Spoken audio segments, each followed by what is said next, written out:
鬼地方的危险程度远超设想。以前那些结丹修士是怎么通过的？看来得寻另外一条路了。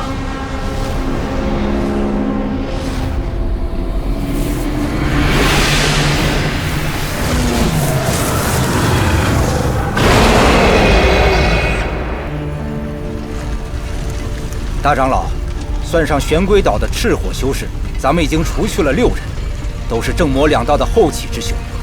不过也有一些机灵的。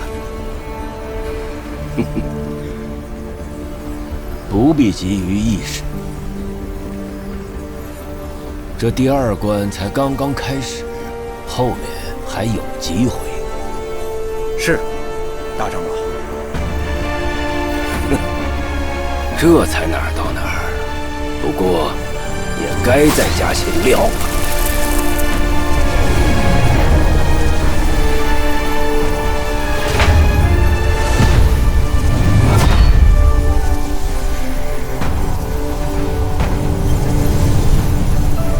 大长老还真是毫不留情。